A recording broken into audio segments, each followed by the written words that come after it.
Desde las sombras de la historia, existen seres que nunca han abandonado la memoria de la humanidad. Criaturas que habitan entre el mito y el miedo y la realidad.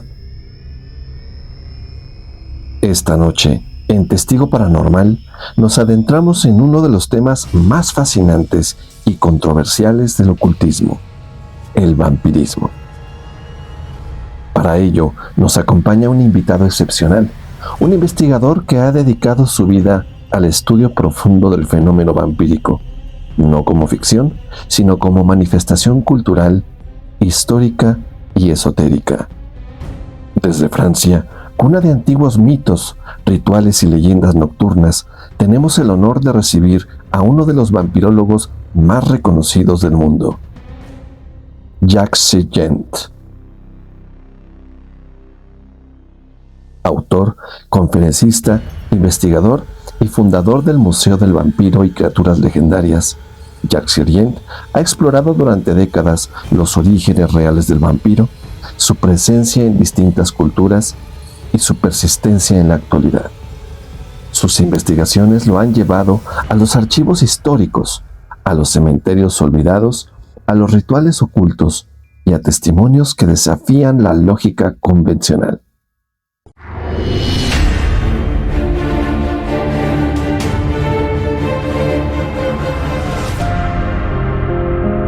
Pues amigos de Testigo Paranormal, ya nos encontramos, miren, en el cementerio de Père Lachaise, aquí en París.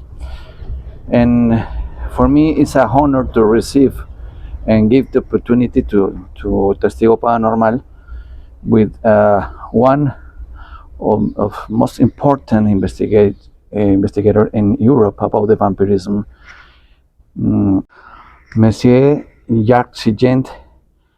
Merci to receive to Testigo Paranormal here in Paris. Thank you for welcoming me. How did your interest in vampirism and the occult traditions of Europe begin? Well, I was raised in an Irish Catholic school in Canada where I received 20 lashes every day for 3 years. When I asked my teachers questions they didn't want to answer. We were taught at the age of 7 that all women are demons. Problem, all our teachers were women, nuns. So every morning before entering class, I told them, it's not because you're a nun, you're not a woman. So why are we given demons as teachers? I never got an answer except they hit me 20 times a day. And I saw my first vampire movie, Nosferatu, when I was 7 on television. And I said, he seems rather nice compared to the nuns who tried to punish me. So I say, evil is not what I'm told. Evil is different. So I started to study evil at the age of 7. And at university, I'm a graduate from the University of Geneva. I graduated in the physical embodiment of evil in literature and history. But it started at 7, my interest. Okay. And what has been the most shocking or unsettling discovery in your career? That vampires don't exist, but that vampires are not what you read about. I believe the most interesting vampire is in Europe. I'm the only one who looks in religious books, books of theology, of traces of vampire belief, of traces that the church hates vampires because the only vampire is Jesus Christ. You drink his blood, you become immortal. And the church has managed to erase all mentions of vampire beliefs or practices throughout history. It took me 50 years to find traces, sometimes sentence by sentence, in certain books of theology saying that the church is obsessed with vampirism. Voilà. Okay.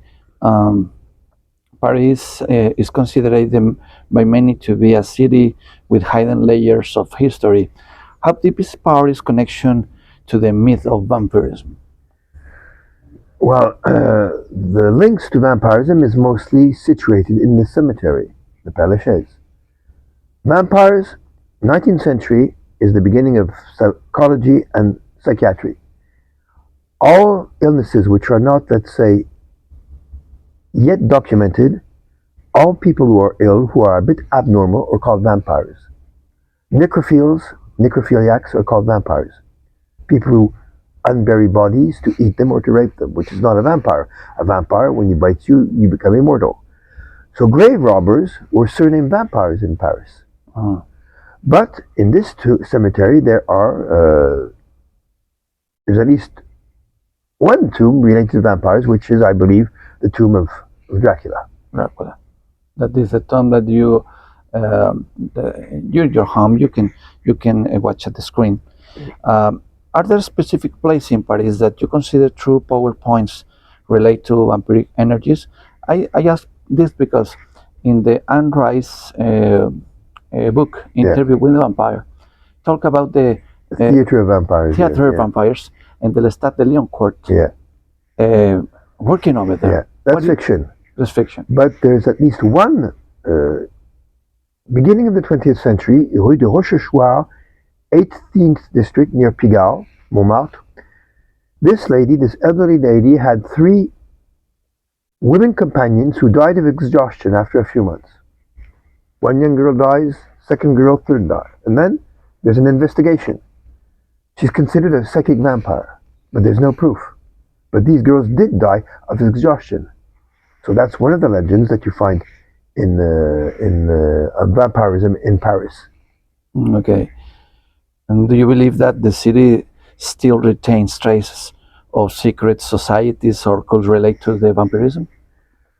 Mostly related to satanical practice.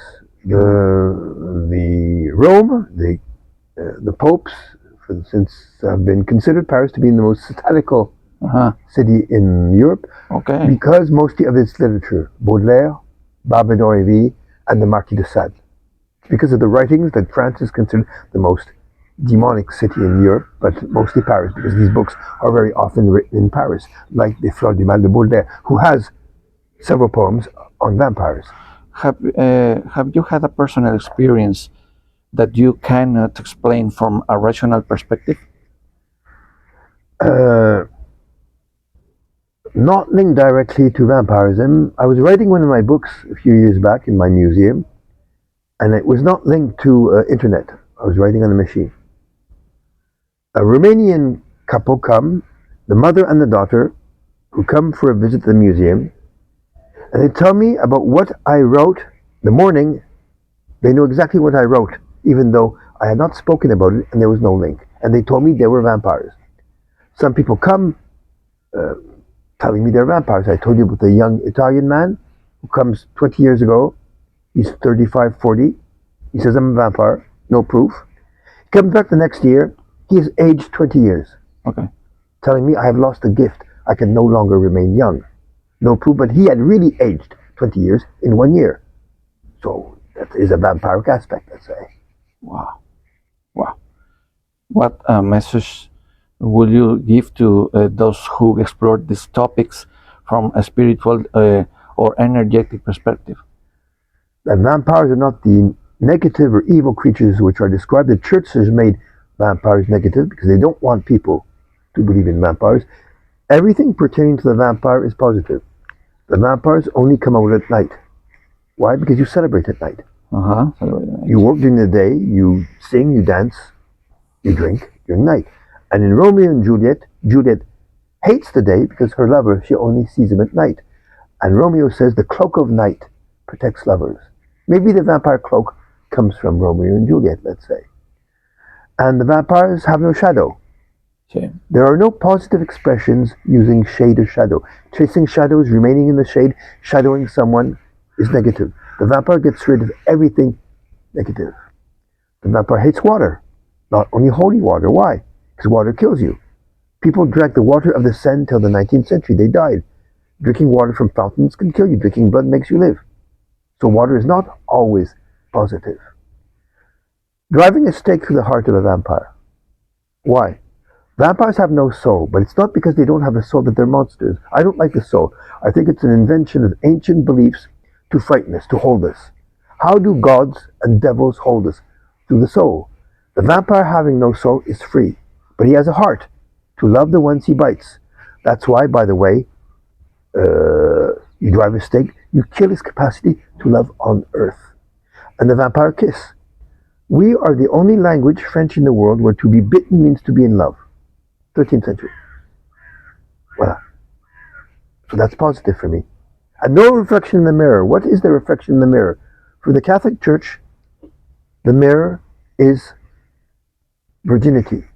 Since vampires represent love, they're no longer virgins. That's why they have no reflection in the mirror. It took me years to discover that. So. Pues muy agradecido con Monsieur Jacques Sirgent. Mi francés es muy poquito, entonces tuvimos que hacer la entrevista en inglés. Pero miren lo que me llevo a casa.